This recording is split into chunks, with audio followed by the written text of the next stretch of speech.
this whole concept of essentially shaming women out of those more masculine traits because they need to be feminine, and feminine is surrender. And it's like, get fucked. Yeah. And I think something that I've really recognized within business is like my masculinity, like masculinity is a pure energy. If you're masculine in an integrated way, that's fucking great. Like, don't allow anybody to shame you out of that. Like, it's actually brilliant. And like, masculinity is what drove my business, and like that ambition and that drive and that hunger, like they're masculine traits. Like, it serves me to be masculine. And it's that safety of self to be able to surrender in other areas of my life, or to be able to, again, practice duality, swing the pendulum and find both. Before you listen to today's episode, I'd like to ask you a huge favor. So many of you listen to this podcast, but you're not yet subscribed, potentially on any platform. The more of you that subscribe and share this with your friends, the more that we can bring more content to you, more knowledge and wisdom and amazing guests. And right now, this is my passion project. So I'm not making any money from it. And it does take a lot of my time amidst supporting my incredible clients inside the lovely Radical Academy. And I get so many messages of lives that are being changed because of having access to this exciting knowledge and support and conversation and community. And by simply clicking a button to subscribe and to share, you're part of that impact, which is pretty cool. So take a moment now, hit subscribe, share this with your friends, and I hope you enjoy today's episode. Welcome to a very fun in-person hang with this beautiful Caity Walker. We have been talking a fair bit lately about, I guess, self-trust and creating safety within ourselves and not requiring things from outside of ourselves, and the surrender buzzword that's kind of going around the self-development community a lot. And so we thought we'd bring that conversation to you all. So everyone, this is Caity. Caity, welcome to the show. Yay. I'm excited to be here. How great. Yeah, I think that, and it's something that's like buzzing around a lot right now. And I know that, like you said, we've had this conversation many times. So it's nice to be able to like tangibly put it somewhere where people can actually plug in and listen and hear our perspectives on it too. So it's great. Absolutely. Well, tell everyone a little bit about who you are and what you do. Love that question. Yeah. Not fucking hell. Okay. Yeah, I know. It's so like, who are you? It's like, oh my God, don't make me like identify my concept of self. So I'm Caity Walker. I'm a fucking tornado, like in the best possible way. And I'm disruptive. I'm bold. I'm just like, I'm a big ball of energy. And it's funny, I remember like years ago in a relationship, I had my partner at the time say to me like, you're a tornado of chaos. And it's like, it's funny that I've really like anchored into and like held on to that like in the best possible way. Yeah.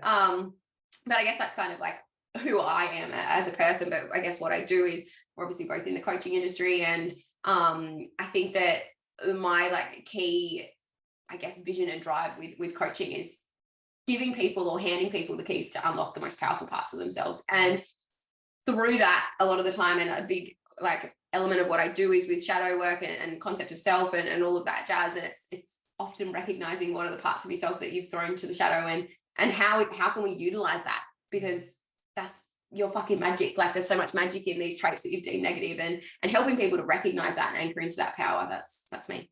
Amazing. I love that you were the tornado in my last relationship. He called me the catastrophe. Love that. Like catastrophe, because I would. That's pretty there's a similar meaning attached, which was always a bit of fun. And I was a little bit clumsy as well. That's fucking perfect. It's like, I'm gonna take that. Yeah, it's like, yeah. And then like, yeah, even like my brand, like Lovely Radical, it literally, if people are like, that's a really cool name. It literally started out as two random words I tattooed on myself. So here we are. You don't really have to think so much about you already know brand name. You already know it's there. Someone's like said it to you in the context. Just take it out of that context, put it in a new one. You're good. You can use everything. So there was a fun moment recently in recent times where Caity helped me through a hospital process where I had to go back to hospital because there were complications after surgery. And it really started to land for me that this was my opportunity to learn to completely surrender and release control, because I literally could not have control in this moment. And there was just a really funny moment. I remember getting in the wheelchair at the hospital, and Caity started pushing it, and I was like looking for the controls, being like, well, how do I steer this thing? And it was like, oh, you actually just have to let go and let someone else take it from here. And it was so challenging for me. And that really had to happen to bring it to my consciousness, because, and I know we've had similar journeys where it's like for so long, and I know so many women are just driving, like have to go to work, have to take care of the partner or the family or the parents or the kids or whatever's going on.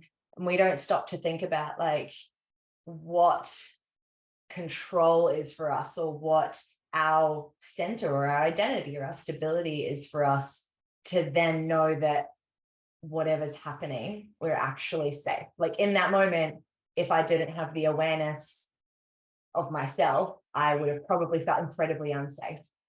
But I got to choose to feel like I was being taken care of. And we touched on surrender being a bit of a buzzword. And we hear it a lot in the spiritual communities and the business communities. It's like, you've just got to surrender. Tell me what that word brings up for you. It's yeah, and I loved that I was able to be there for you and to help kind of give you those parameters of safety so you could do that. So like, I love that you shared that. And I think in regards to surrender, this is like, surrender is one of those things, right? And I will say right now, like, I'm the queen of contradiction, because I can hold duality. And I think if you're listening or you're watching this or however you're engaging with this, it's like practice discernment. It's like, because I'll say one thing and you'll be like, oh, okay, that's my truth right now. And then I'll say the total fucking opposite. And it's like, okay, maybe that's my truth right now. And like, that's the beauty of being a human in this fucking world, is we get the opportunity to practice discernment and go, that applies to me, that doesn't apply to me. Like, so there's the first lesson. I want to start with that, because I will contradict myself massively here. But I think the key thing with surrender is exactly what you've just said and what you've just highlighted. Yes, it's a choice to surrender, and I am all fucking for it. Like, and I'm about to contradict the hell out of that, but I'm all for it. And it can only happen, I think, in a healthy, integrated way when we have the parameters of safety around us. And I think what, like that I'm seeing a lot in the industry and just like online, and I know that that's through my own lens of awareness, right, is this whole concept of essentially shaming women out of those more masculine traits because they need to be feminine, and feminine is surrender. And it's like, get fucked. Yeah. Like, and I think something that I've really recognized within business is like, my masculinity, like masculinity is a pure energy. If you're masculine in an integrated way, that's fucking great.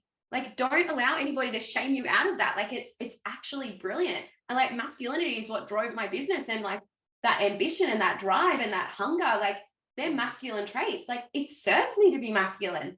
And it's that safety of self to be able to surrender in other areas of my life, or to be able to, again, practice duality, swing the pendulum and find both. And I think that the key thing with duality and being able to hold that and the pendulum swing is you kind of got to take your own rite of passage there. Like, you actually need to swing from one end to the other. It's like being super masculine within business, right? And then getting unwell and being like, fuck, I actually have no choice but to surrender. It's like swings you all the way to the other side. So you get the opportunity to experience both ends of paradox, and then the pendulum can come to the center and you can pull resources from both and operate in a way that's healthy and integrated from either side. But this whole talk of like women being masculine and it's so unattractive and XYZ, it's like, no, it's not. It's actually not. It's fucking beautiful. It's like providing that safety structure for that particular woman, or if it's for yourself, providing the safety for yourself to know that you can surrender and to know that you can drop deeper into that more feminine flow. And I think it's interesting because, and you touched on it already, when we talk about surrender and that resistance to it, like it's a safety thing, right? And then when we talk about like that safety and that safety of self, it's like the reason you're wanting to control everything, or the reason that you don't want to surrender, is because you want to be in control. Like, you're actually a fucking control freak. So it's like, how can you recognize that within yourself and go, okay, if I'm not controlling things right now, you almost need to like do the dangerous thing. You need to do the dangerous thing. Like, whatever it is that you're like, oh, I can't possibly not, like, if you're like a mum listening to this, for instance, this is probably the easiest way to explain it. And you're somebody that organizes everything, and there's a family event coming up, and it's like, I need to do this and I need to do that, and everything needs to be perfect. What happens if you don't? Like, trust yourself to do the dangerous thing and know that people are still going to love you. That's how you build that self-trust and self-safety, because automatically you go, hang on, people love me for me and not for the roles that I play, and not for the boxes that I jump into in my everyday life. They don't love me for being organized mum. They love me for being me. They don't love me for being like this, like organized, like boss bitch coach. They actually love me for me. And the more evidence you can give yourself for that, the more you can surrender into any moment, because you recognize, oh, hang on, people actually love me for me, not for these roles. So it's okay if I put the ball, like, choose to put the ball down. It's not dropping the ball. It's a choice. Yeah. And as you're putting the ball down, there can be that resistance coming up with like all the things that could go wrong, right? But is that actually just a part of yourself that actually doesn't love yourself, and therefore doesn't think that everyone else is going to just hold you in that? And it's so powerful to notice that resistance. I mean, you mentioned as well the integrated or the unintegrated masculine. And this really landed for me lately, because for the first few years in business, I was very unintegrated masculine. I was listening to a lot of masculine coaches and like male coaches. I was listening to a lot of people who were like, drive, do all the things. But then it kind of started to flip and be like, oh no, but you've also got to make sure you do all this self-care. But at this stage, I'd really gotten good at the drive. And so now I was being told, well, no, you can't drive because you'll burn out. So you've got to also now do this. And a lot of people come to me now and say, well, wow, you work all the time. Like, you must have no time at all. And it really landed for me, because I was like, well, first of all, one man's sprint is another man's stroll. So like, I've been creating content every day for like over 8 years. Now it's just like, I could do it all in a day and then I'm set for the week. Mm-hmm. But it looks like a sprint to someone from the outside who doesn't know what the structure is on the inside. And we'll get to that. But also that, like you were saying, I've created an environment externally that I am safe and I am nourished, that I can drive, but I'm driving while lying on the couch. Yeah. I'm driving while sitting in my super comfy office chair at home. I'm driving, for 2 hours a day, and then I'm going and spending the rest of the afternoon at the bathhouse. Like, when you create and set up the pillars or the foundations of safety for you without needing a man, and of course we want to hold space for anyone who wants to invite a partner in. This is also so pivotal, 100%. So pivotal, because how can we invite a masculine energy to come in if we're all masculine? Mm-hmm. So it's starting to learn about that integrated version of both, like you were saying. Can you think of a time where, like, you were feeling, I guess, like a story, I suppose, of when that was relevant for you, when you had to create or that safety within, or the realization of that, or did it just come naturally? No, I don't think anything comes naturally. Yep. I am an analyzer. Like, there are so many layers, like, as we know, to consciousness, right? And I was joking last night on a group mastermind call of mine with clients, and saying, like, there's like this conversation right now, and then there's like 10 layers of the conversation happening in my own head right now, all simultaneously, and I'm like, have the ability to tap in, right? So it's like my self-awareness is one of my biggest strengths, and also I'm a big believer that your biggest strength is also your greatest weakness. So again, duality, right? But yes, of course. So in regards to probably more recently, and I think given that you mentioned it, we can talk about it in the context of relationships. So last year I was, I don't like I'm super open, but last year I was chatting to a guy and like really enjoying that masculinity that he brought. And he's like super conscious and just like a beautiful fucking soul, like genuinely beautiful, beautiful man. And I recognized, like, oh my God, like, I feel safe. It was safety. And then like things like happened and changed, and I moved into state, and like he moved into state to a different state. And so like the space was put there, right? And so we're like, okay, great, we'll maintain friendship. And I really felt this like energetic pull. And I think this is really, really important for people to anchor into if you resonate with feeling like this. I felt that energetic pull to him so much that I was like, oh my God, like there's something here. There has to be something here.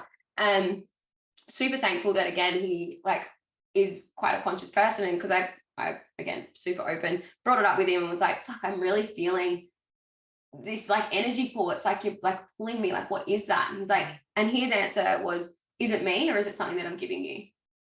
And like I just love him. Like what a legend. What a fucking legend. Yes. To be able to like highlight that back to you in that moment. And because it would be easy in his position to want the validation, right? And be like, oh, of course you are, like I'm fucking great. But he has that great ability to put his ego to the side and go, hang on, there's something more here. And so that one question, and keep in mind, I've done a lot of fucking work at this point. Like, and so it's like fun when you get these things right. You're like, oh yeah, okay, here we go. Well, there's another one. Definitely, I was done. Like you're never done. Like, it gets fun. It does get fun, and it's that ability to like hold it lightly, right? And be like, oh, like what am I making this mean about me? Like it's not a big, like grueling process that I have to go through now. It's just like, oh, what is that? Like, and approach it with that through that lens of curiosity. And anyway, yes, we said like, is it me or is it something I'm giving you? And I sat with that and I thought, fuck, it's safety. It's safety. I feel safe in your masculine energy because I wasn't feeling safe in mine. And it really encouraged me to, like you said, put the systems and the structures and whatever in place and really start to lean into that within my business and within my life. And then I did the fun thing of moving and pulling all routine out of my life and like moving into the space of purely working for myself, meaning that you have to have masculine energy if you're working for yourself. Amen. You have to be able to like access that discipline and to have some form of routine. Otherwise, fucking nothing's getting done. Yet at this point in time, and this is literally only a few months ago, like a month ago, at this point in time, I'd gone so far into feminine flow that I didn't know how to get back. I'd swung, and this is what I mean about the people that hold duality have fucking done both ends. Like, so swung it hardcore to fem flow and was like, I'm not literally sitting here. What am I going to do today? I think I'm going to go read a book by the beach. Oh my God. Like, I love being in my flow, knowing that I'm lying to myself, being like, fuck, I need structure. And then like not allowing myself at the same time, like, fuck, our mind is such a cheeky fuck sometimes. And so I'm like in this like full feminine flow, and then I'd had this realization about safety, and I'm like, okay, I think the lesson for myself right now is to allow myself to just be. And it absolutely was. So allowing myself to just be, to remove all expectations on myself and just be. It's like, cool, you want to feel safe? Allow yourself to feel safe right now doing nothing. Allow yourself to feel safe outside of the lens of achievement and external praise and creating content that's getting likes and shares and you know, it's like, pull yourself out of it. Are you still worthy when you're not achieving? That was the lesson for me, like over the last few months. Do I still hold self-worth when I'm not achieving and ticking off things on a to-do list? Can I still know in myself that I'm worthy when I'm not like doing the things, right? When I'm just being, when I'm just me. And that was a huge lesson for me. And then a big thing I had reflected back to me recently was this piece around, okay, and like I remember jumping in a mastermind call with my mentor and being like, I don't know how to fucking get back now. How do I get back? Because I've generated this like resistance to that masculinity now within myself. Because I'm like, well, fuck, I worked so fucking hard last year that I definitely never want to do that again. It was horrible. Like, sure, I made a fuck ton of money and I impacted a lot of people. I also had no life. I was also like exhausted, running from one thing to the next. Like, this is that when you're fully in that unintegrated masculine. I'm like, I don't want to go back there. I don't want to do it. And so for me, it's been that piece of like, how can you be more intentional and have intentionality with what you're doing and start to pull the masculine in an integrated way. And if you're listening to this and you're thinking, how does that, can't really resonate, or how does that apply to me specifically? It's like if you go to a restaurant and or the example my mentor used was, if you walk into a smoothie bar and you see all of the different ingredients and all the different things, but there's no menu, and they just say you can have whatever you want, you're fucking overwhelmed. Yeah. Because you're like, oh my God, I don't know. I don't fucking know. Oh my God, I can have whatever I want. What do you mean? Just like, what do people usually get? Like, you want structure. So like when you're so far in feminine flow, it's fucking hard to put structure in yourself, because you're like, oh my God, there's so many options. So what way could I possibly take? And the lesson there is like, sit in the void. It will be so clear to you if you allow yourself to sit in the void to see what you are avoiding. And that's your tether. That's your rope to climb up. That's your thing to pull. And it's like, oh, like drops down the screen and this is the pathway. It's like, oh, there it is. It's like, if you're not willing to sit in it, you're not going to actually see it. And then it's like, that's you putting the menu in place. And so you think about this in the context of life. I didn't have a menu to life. And I was like, oh, there's too many options, which is a really privileged position to be in. But to be in that space of there's too many options, there's like, I was too far in that fem. And it's like, okay, I need to put a menu in place here. What do I actually want? I need loose structure here. What am I like achieving every day? One thing, and I'm a big believer in that, like the only thing you need to achieve today is what the you tomorrow will be thankful that you've done. And that you can put that in so many different contexts, right? It could be, okay, I know that tomorrow I've got like back-to-back things, whether it's calls or like doing podcasts, I'm going to Brisbane after this. It's like, I know that there's back-to-back things. So like yesterday, I knew that me today would be thankful if I'd already pre-planned and decided what content I was going to post and everything's ready to go. And I just need to log in and hit go. That's what I have to do today, so that tomorrow I don't have to think about it and I can be thankful for it. It could be the flip side of that, of I know I've got a lot of meetings tomorrow and I'm going to be plugged in at work, or I'm back-to-back running kids here and there. Right now I've got space. So the me tomorrow will be really thankful that I was actually just present with my mum right now. Yeah. Or that right here on this phone call with my bestie, that I was just on the phone call with my bestie, not on the phone call to my bestie doing things for work. Save that for tomorrow. Because tomorrow when you're plugging into work, you won't have the guilt for not being present because you've done it. So it's like, allow yourself to put that loose structure in place and you'll be able to surrender in any given moment because you'll trust yourself in your own masculine energy. But I think the like topic around relationships, right, is like, don't fucking come up in here telling me to surrender when you're not putting in the effort to make me feel safe. Yeah. It's not going to happen. If I'm safer in my own masculinity, move along. Yeah. Because you can't handle this tornado. Yeah. It's like, it is clear to me. So great. Oh, you touched on so many great things there. And I loved how you said we kind of have to swing to both sides. Like you have to go potentially fully into the masculine and then fully into the feminine. And that might not be the journey for everyone. However, I know it is for many. So it's like anyone who is maybe in one or the other, like go easy on yourself because yeah, you're getting that moment. And now it's like the loose structure piece of like, I teach a lot about the 4 pillars. So it's like, what's the actual vision? Like, what would you like it to be? So we can actually just start to think about that. And then what are the first steps to that? And then, you know, taking care of your health, taking care of your money mindset, which was a big piece for me, safety wise. And then relationships and communication. So it's like the things that majorly stress us out or make us feel unsafe, right? Usually in those arenas.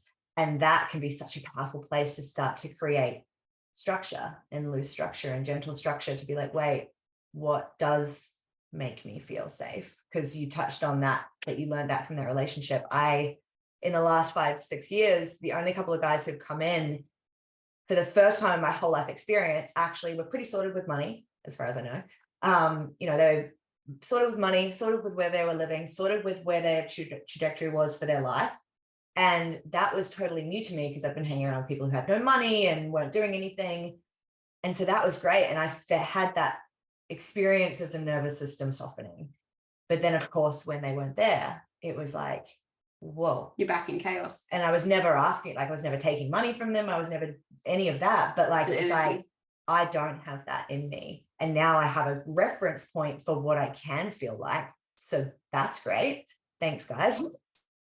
So what are the pieces to actually start and the structure to actually start to put safety within me in place, which did mean I had to work out my finances. I had to learn how to communicate better. I had to get clear on what I wanted so I could communicate it. And it's the unsexy stuff, I'm sure. Like we all watch Disney, right? And it's just like, you know, whether it's relationships or life, it's just supposed to work out. And if it feels good, then it will forever. Literally, yeah, you've got to be able to look the beast in the eyes, right? Mm-hmm. And I think, yeah, that's great. I love what you said about having those pillars. And I think that will be so like different depending on the individual context, right? And I think that if you're somebody that's like, fuck, I'm just like lost in all of it, then it's like going to something like that is going to be really helpful because you're going to have that loose structure there for you. And I think if you're a little bit further along and you're like, okay, well, maybe that doesn't really ring true for me or resonate with me, it's like, what specifically is it for you? And to sit down and ask yourself those questions. What do you need to admit to yourself that you're not doing, or that you're not leaning into, or that you're not recognizing right now? And I think like for me specifically with my own journey and that specific example, what I recognized was I felt so safe within his masculinity because I knew that I was entering this huge transformational phase of life with the move and lots of different changes happening within how I live and how I work and all the things, right? And he is someone he's just so anchored in like who he is, what he's doing, where he's going. And I was like, oh, fuck, that's actually what I need to do. Yeah. I need to allow myself that space to figure that out. And you don't need to have the answer right away. That's the whole trust piece. It's recognizing that if I allow myself to sit here in this void, that it's going to come. But if I am sitting in the void and then distracting myself, I'm going to miss it. Yeah. And I'm going to continue to stay in this stuck, like, ick energy. It's being able to like sit in the mud, as Simon Sinek says, sit in the mud with yourself and just be like, okay, I'm in the mud. Be in the mud. Stop looking at the sun. Be in the mud. What is the mud for you? And recognize that, and then go, okay, I need a little bit of help. I need to throw a bit of a lifeline here and get help to get out. Or a lot of the time I know what to do. And I need to trust myself that everything's going to be okay. And potentially to like look back to the start and live a little bit dangerously to what I've told myself is comfort previously. And it's that recognition of, it's that whole concept that like nothing changes if nothing changes, right? It's like, you've got to trust yourself that if you do something different, you've got you. And the people that love you for you are going to be there because they love you. Yeah. It's not the external. Absolutely. I love that you touched on like the sun and the mud. It's like the light and the dark. And that's what we're going to focus, even the masculine and the feminine, right? But and I just thought I'd say, male or female, hopefully you're getting out of this that whether it's business or relationships, do you? Like, this is the most powerful thing. Like, how can you create safety, stability, trajectory of where you want to go and just do your thing? Because the more you create, like I had a moment recently, it was such a bougie moment. I'd run a bath, I'd ordered Uber Eats. I had my laptop sitting up against the bath, watching Nashville, eating my burger in the bath. And I was just like, my whole nervous system had that beautiful feeling where it just like softens. And I was like, oh. In that moment, whatever that is for you, male or female, like this is a magnetic energy. You're releasing all this resistance to people, places, money, things coming to you that will love you, will support you. So like that gets to be your mission. Literally, it's ownership, I think. Yeah. It's that, and it's like before you can own it, you've got to look at it. So you got to look at it and go, okay, this is where I'm at right now. Where do I want to be? And you get to build that bridge. Yeah. You actually get to build that bridge. But if you're not willing to, like, how do you expect, I literally posted something just as you walked in the door today. So it's funny this has come up. It's like, how do you expect to hit the bullseye if you don't know where the fucking target is? Like, you've actually got to set the tangible parameters around, okay, this is who I want to be, or like, this is what I want to achieve, or this is what I want to do. And that's when people get stuck because they stay there. It's like, the people that actually achieve that, like I read something the other day that's like, you're not unique for wanting to be successful. Fucking everyone wants to be successful. Like, you're not unique for having a vision board. You're not unique for dreaming about this big, expansive life. Everybody dreams about it. Get your head out of the clouds and get your feet on the ground. And it's the ability to be able to do both at the same time. It's the ability to be able to hold the masculine, hold the feminine. Again, duality. It's like, can you do both? And allow yourself to do both. And it's that piece of like, I love what you say about the, like being in that magnetic kind of energy, because if you're not repelling people, then you're not magnetizing anybody. So it's that ownership. Who the fuck are you right now? Who do you want to be? What's the bridge? Start to close that gap. And then it's like, as you start to close that gap, you start to provide yourself more evidence that you are actually that person that you want to become. As you start to provide more evidence, you're solidifying it into your concept of self. The more you do that, the more trust and the more like self-safety that you cultivate, because you're actually showing up and doing the things that you said that you would do. And as you continue to do that, it's like, okay, now I can actually fucking own this person, because I know with conviction that that's who I am. And as we know with conviction for who we are, that's going to repel people. It's also going to fucking magnetize people to you as well. So like, it gets to be this really fun journey. And I think that's the piece. It's like, keep it fun. So easy to not make it fun. Yeah. So fucking easy. Building a bridge, you're gonna break a sweat, right? Literally, it's gonna be hard work. Yeah. And it can be fun. You put some tunes on, you got your mates there, like that's hopefully how it's gonna be. And you mentioned, which is a great segue, about head in the clouds and then feet on the ground, because I do notice a lot, whether it's the spiritual world or the self-development world, and this was me in the past, where there can be a lot of, we'll call it bypassing, where it's like we learn the cloud thing, like the spiritual stuff, or we learn about the sun in ourselves and the beautiful light sides of ourselves, but we're not encouraged, or we're not in communities, or we don't want to look at the darkness. And I know there's a lot of people, and I myself was included, that get stuck in, I'm so great and I deserve this, big one. And, you know, I'm connected to all of the spiritual side of things, and spiritual, like business is probably one of the most spiritual journeys I've ever been on. How would people, I guess it's the shadow work thing, right? Like, how would we choose to get our feet on the ground if there's not necessarily a big horrible thing happening? Like, what would you say? Like, I'm just trying to think about the best way to say this. Is, again, a million different conversations in my head right now. A lot of the times we have to create a really horrible experience before we actually choose to look at our darkness or the parts of us that need to evolve in order to open up more light. If there isn't major stuff going on, if we're kind of just in that comfort zone, is there any suggestions or things that have worked for you to take action, even when there's not a big push or driver, to create that stability and get your feet on the ground? Yeah, absolutely. And I think it's one of my biggest values, and it's just like, this is an innate thing within me. It's not a nurture thing. It's innate, like I was born like it. I'm just fucking curious. Yeah. I'm so curious. I love being in that like curious energy. Yeah. I love that like, why do I do that? Yeah. Why does that person do that?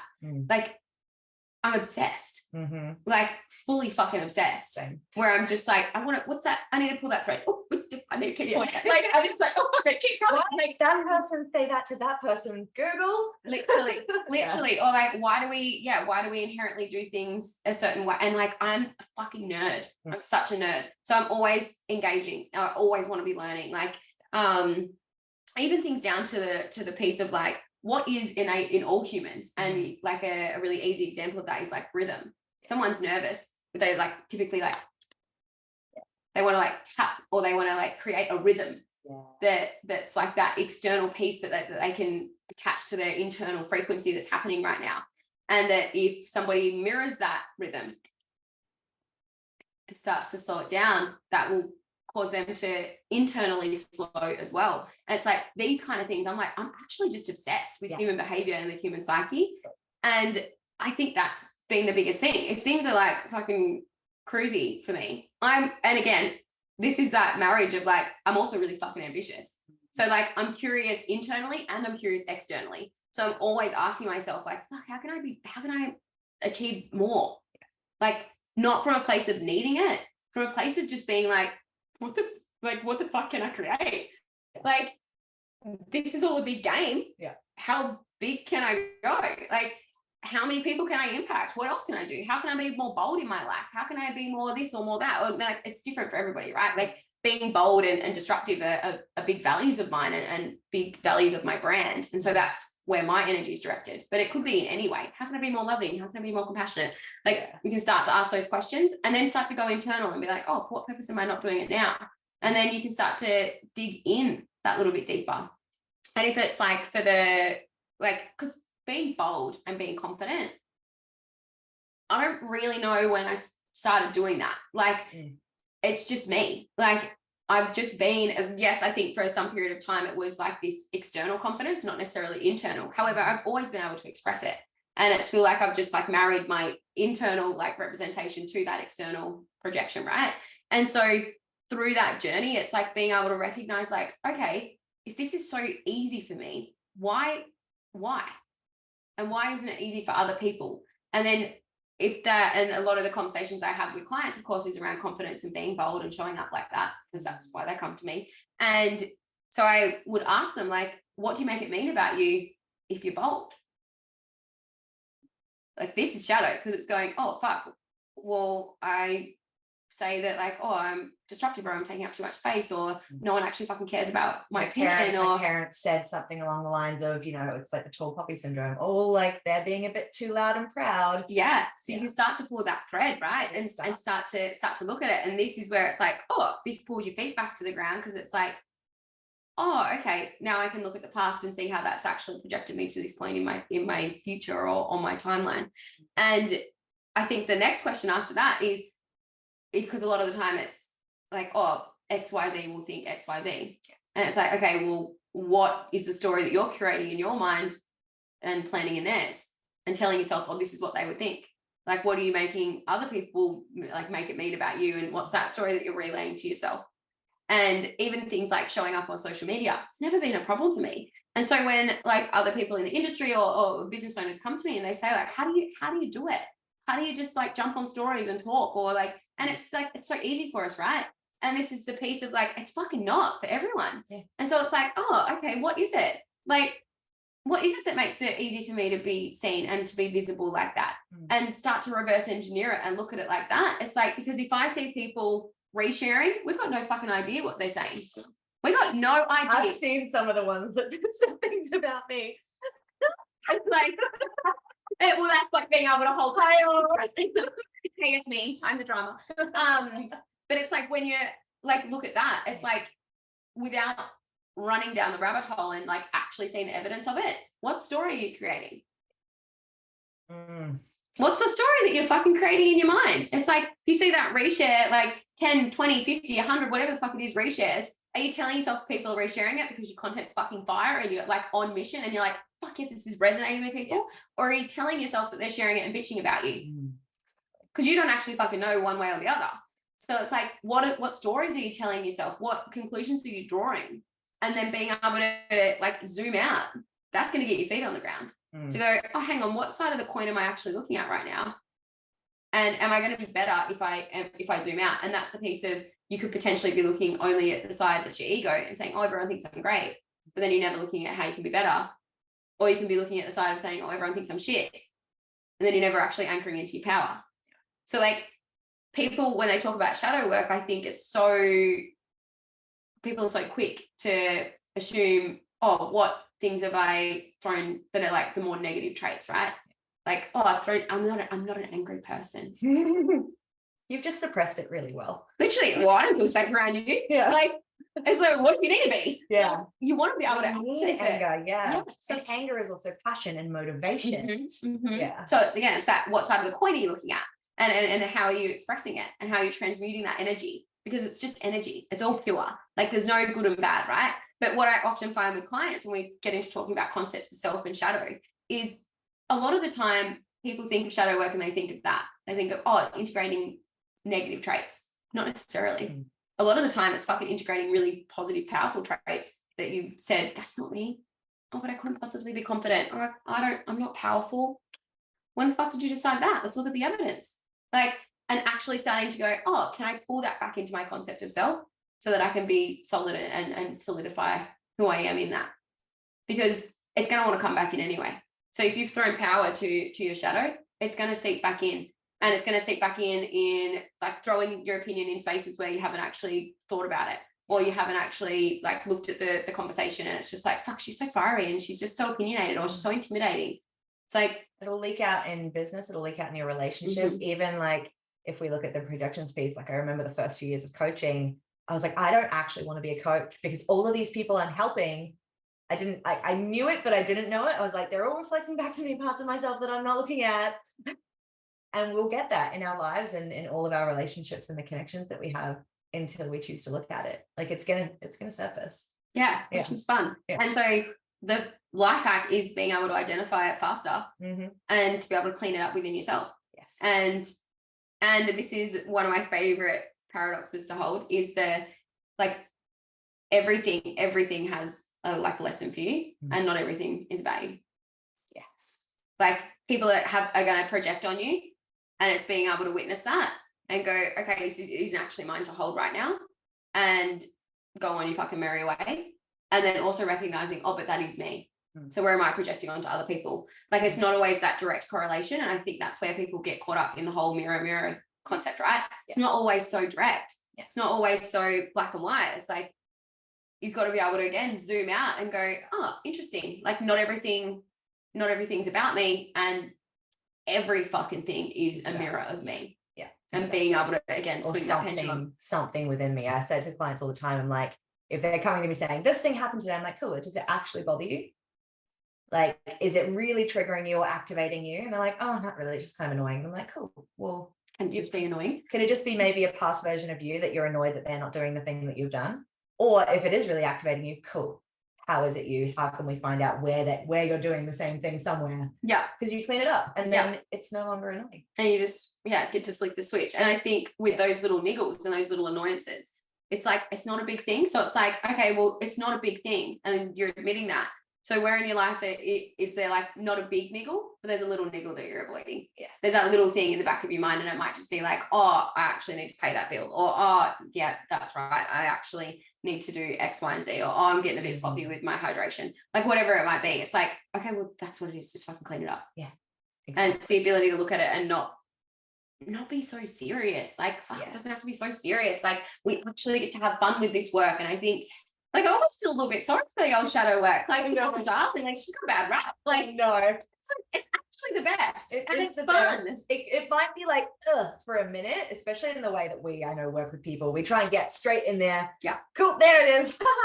Let's go. And then it gets so fun straight away. Whereas I know that I spent a couple of years going to lots of events where it's just like screaming and saying, so fucking dramatic. And I'm like, it didn't actually help me. I just screamed a lot, lost my voice a few times. But you touched on a couple of really powerful things in that, and the curiosity piece and the story piece. And that curiosity, I know for me, I was very much the same. I've been obsessed for as long as I can remember about why we do things and why other people do things and why they're not doing things.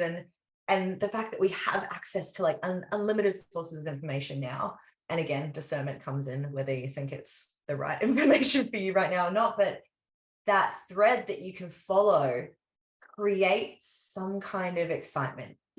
Because it's like I'm actually starting to make sense of the unknown that my brain's actually terrified of. And the more you make sense of it, the more you build confidence, the more you actually get motivated. So could you just start asking the question of like why it's happening, or how I could find the meaning in this? And then the story piece is, what is the story that I'm telling about this, both inside my head and into others potentially? Like, is it actually real? Why am I attaching that meaning? Could I attach a different meaning? Yeah.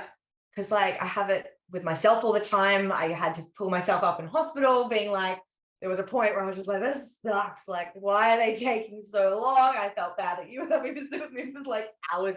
This was days, guys. But it was a great time. But like I got to catch myself so many times and be like, wait, a regular person who's not doing the work would be like, oh my God, this is the worst hospital ever. How dare they make me wait hours? And instead I was like, this is beautiful. Like I'm getting to sit in the bed and be taken care of. I've got a button for someone to come and check on me anytime I need. Like I just found all of the other meanings and created a new story. And it was a beautiful few days, even though I wasn't allowed to eat. So like, gratitude, right? Like how can you, like, you know, Abraham Hicks very much rampage of appreciation. It's like, can you call yourself up for a second and be like, is it actually that bad? Yeah. Could I find the beauty in it? Could I find the questions I have in it and follow the thread? I love that. Yeah. I love that too. And I just love that concept. And that's been my life. It's been that beautiful process of looking at the synchronicities and trusting myself to follow them, and to be like, okay, all right, I can't really make up a lot of sense of it right now, but if I'm in my body and it feels like the right thing to do, so I'm going to trust it and I'm going to lean forward and I'm going to do the scary thing or you do the dangerous thing and lean into it. And the more that you do that, the more you cultivate that self-trust. Yeah, absolutely. I heard Jordan Peterson say recently, he said, contemplate the price you pay for inaction. Yes. You're already in a little hell. You know it's going to get worse.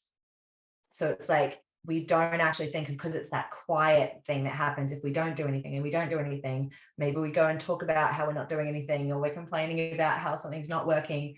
We're actually going backwards. Yeah. It's going to get worse. And so how can we start to ask better questions, those little actions every day? And it gets so fun and so exciting. Yeah. And I love that.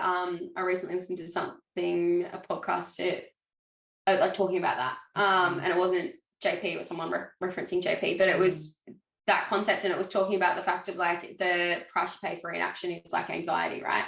Because, and you can, like an easy example of it would be, and this is the one they used on the pod, was you wake up and you could go and work out. And I get that not everybody's a morning workout person, but just like jump into this story for a second. So you get up and you can go and work out and do your meditation, do whatever the hell your daily non-negotiables, right?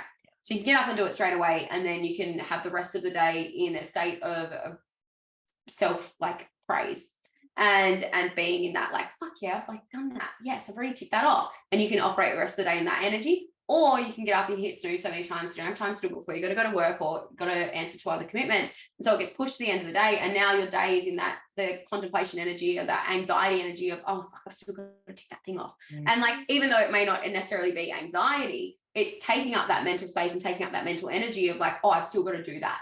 That's still on my list of things to do. Whereas you could have not snoozed, got up early, ticked it off, and then totally flipped that energy transmission for your entire day. So it's like, that's the price that you pay for inaction, for not making the decision right away. And that's, again, practice discernment here. It's not to say you jump in and make decisions on a whim. It's to say that you fucking know when it's time to step. Trust yourself that the step will appear. Trust yourself that you're going to be held and supported. And if you're not, that you're not meant to. Yeah, exactly. Something like, and try something new. Literally, it's like, and know that it's like all happening for you. I think that's the biggest thing you can anchor into. It's like, it doesn't make sense right now. Great. It will. Like, everything will make sense. It actually will. And like, if you need the evidence for that, look back on the course of the last 5 years of your life and be like, okay, fuck, that thing that I thought was the worst thing in the world was actually led me to this. Or that has led to that, or that has led to this. Like, these connections, I wouldn't have these connections if that didn't happen. It's like, there's always a silver lining. And that's not to say that you bypass the human experience of having emotions. I'm a big feeler. Yeah. I'm a huge fucking feeler. I'm all for the feels. You know when it's time to switch into action. Yeah. So do it. And that comes back to manifesting as well, right? And that's how you get your head out of the fucking clouds. Is to go, okay, I've had my head in the clouds and it's fucking fun up there. Yeah. It's like, I've got this real clear vision now. I've got this target board. Yeah. The way that you reverse engineer that like path of the dart is to go, how do I actually become that person now? And that's that bridge building, right? And you build the bridge back to that starting position and you're like, cool, now I get to take the step, now I get to walk it. Yeah. Yeah. And you can't connect all of those dots looking forward. And a lot of the time, I was watching The Sound of Music the other night, and I'll just say, religion aside, she said some things like, when God closes a door, somewhere he opens a window. Yeah. And it really hit me as like, I get so many amazing lessons from watching movies, because a lot of like, it's been happening in my coaching clients this week, where they're having to choose to close doors on people or situations without knowing if something new is going to open up. And a lot of the time we can expect that that window that opens is the same window that opened for Sally down the street when she did it, or for our best friend, or for our mentor. Somewhere he opens a window. You don't actually get to know where. But as more you close those doors on the things that aren't serving you, and the behaviors and the situations, you'll feel it because you feel the breeze, or you feel that like drop energy.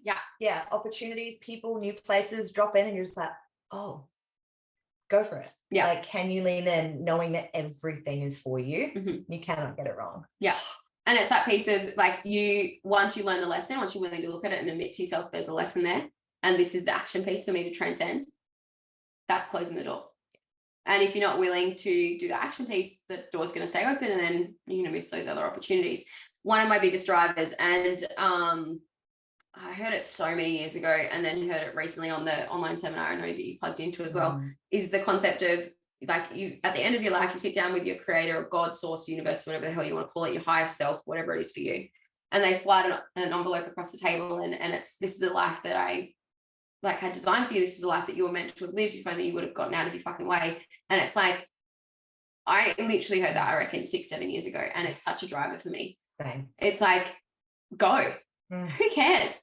Like, do it for the story. There has to be an element of do it for the story. Like, if you're somebody, do it for all the moments, all the weird memories. Literally, do it for like being 80. And I love the concept of the only people you should be trying to impress are your 8-year-old self and your 80-year-old self. Like, no one else actually matters. Like, go and fuck it up. Like, I can't wait to be 80 and be sitting there and being like, oh my God, remember that time that we got like absolutely fucking like wasted in karaoke and like, I love it. I'm here for it. It's not how I choose to live my life every day. I'm actually not a big drinker at all. But when I do, I fucking love it. And I'm there and I'm present and I'm in the moment knowing that this is creating memories for my future. This is creating stories. And like, sure, I might make bad decisions. We all do. Yay. It's like adding to the story. It's like, do it for the fucking story. Like, if you're in that period of like, oh, what do I do with my life? Like, because create a better story. No one's actually judging you. No one's actually thinking about you that much. And I say it all the time, we're on a rock and no one knows why. No one knows why we're here. So true. No one knows. It's fucking love. So just have fun and do more things. Literally do the things that you actually want to do. And it's like that whole like main character energy, right? It's like, are you actually the main character? Like, what can you do right now that's going to make the story so fucking compelling that people, and when I say people, it's you at the end of your life watching it back, is going to be glued to the screen. Or are they going to be bored as fuck? Like, if you're bored in your life right now, I'm sorry, but you're boring. Like, go and do some shit. Like, and that doesn't have to be anything like big and dramatic. Like, it can be like, oh, I'm going to learn how to fucking do cross stitch, or I'm going to do a paint by numbers, or I'm going to start selling jam. Like, I don't care what it is. Like, whatever it is for you, whatever like is that light within you, like lean into that. Like, make it a fucking roaring flame. Like, take up space with it, for God's sake, please. Like, trust yourself. And as you were saying that, there was just something dropping in about like, well, I don't have time, or I'm overwhelmed. And I know that I've heard Grant Cardone say it a lot. He's like, when my team says they're overwhelmed, I add 10 more tasks, because we're actually living in the easiest time. And I get it. People have kids. People have all the stuff they've set up in their lives, whether they realize it or not. And we're pretty bloody comfortable. Fucking right. And we have access to unlimited resources, mostly for free. Like, you can actually create time and have fun with it. Like, where are you playing small? Where do you think you're playing big? And how can you expand your consciousness to realize that you're actually playing small?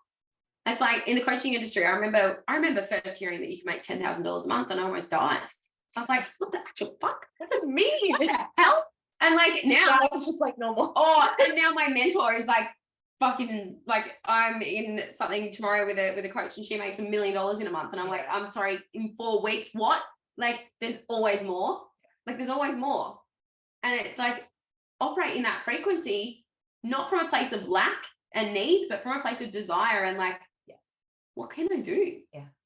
And the story piece is really powerful in that as well, because a lot of the times so many of us default to that victim lack story, which isn't even ours. Like, most of us have come from parents or grandparents, you know, who went through really hard times, went through wartime, went through rationed food. And we have a lot of that verbiage and the mentality of that just because it's been repeated over and over. So we repeat it. Challenge that story, because it's actually not real. It doesn't have to be real. If I can go, I know you've got similar story, but if I can go from like literally 5 years ago, broke, ridiculously sick and depressed and heartbroken, to where I am now, like without any specific aid except the internet and my own mind, literally, like, so can you. Yeah. And I mean, you look at all the successful people like, you know, Oprah and Will Smith and all these people who have come from nothing or horrible lives. Like, challenge that fucking story. Yeah. Because you can change it. And have fun with it. Yeah. And like, that's that whole like disruptive energy. Fucking shake it up, shake the tree. Like, fucking rip through it. Literally, it's like, how can you like just shake up? And I love, and Carolyn Elliott talks about it in Existential Kink. It's like, I'm not interested in people challenging my beliefs. I challenge my beliefs all the time. Challenge my fucking knowing. Challenge my knowing. What I know to be true, challenge that.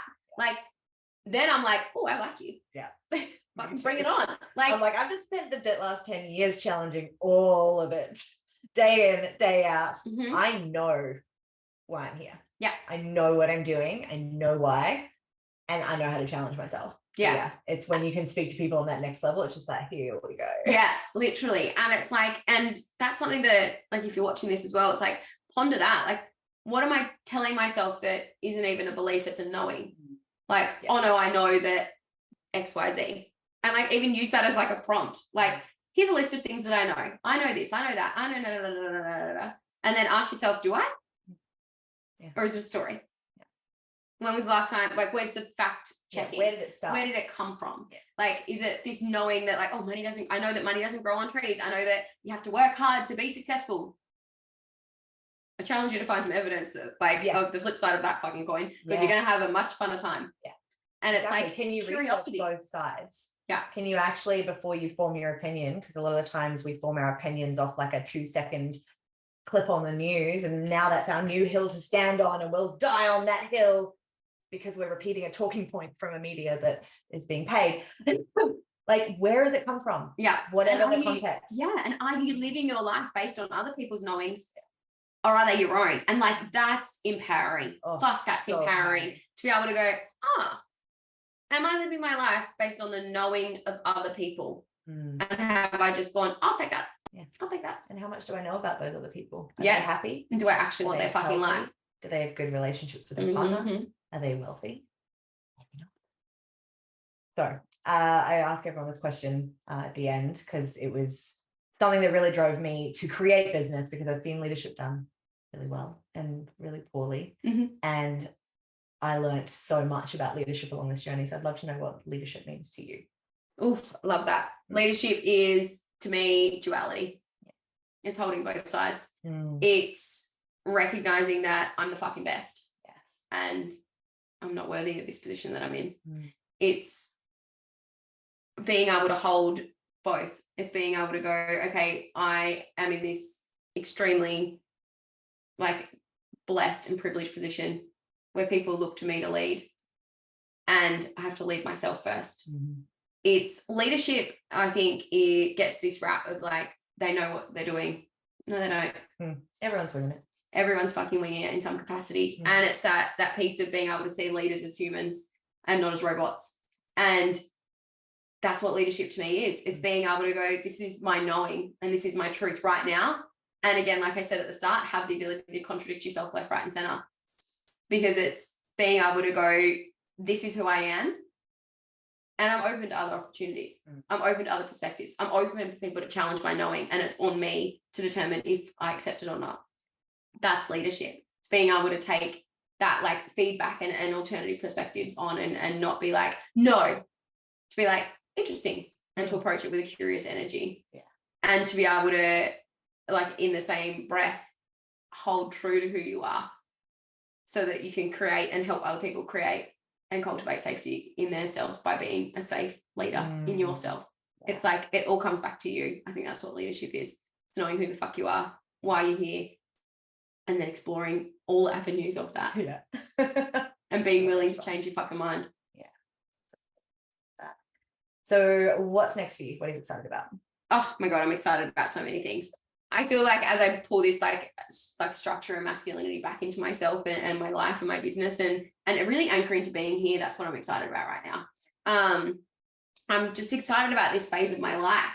Like, I live by myself. I'm 30. I've just moved into state. Like, these are the fucking glory years. Like, that's what I'm excited about. I'm excited about cultivating a life that, yes, is inclusive of business, but it's not all it is. I'm excited about my friendships. I'm excited about being open to new connections and experiences, and I'm excited about my fucking wealthy woman era and owning it, because for a long time I was in the poor girl camp, and then for a long time I was in the in-between. I'm excited about stepping over and owning that and being excited about that. Love that. Incredible. It's a vibe. This has been such a vibe of a conversation. I know that it's hit so many perfect points for people. So thank you for being on. My Awesome. pleasure. It's been fun. I just love having a riff. Like, Yeah. it's actually the best. Like, I just love, love being in transmission and being provoked to think, different ways and go down rabbit holes. It's been great. Yeah, thank you.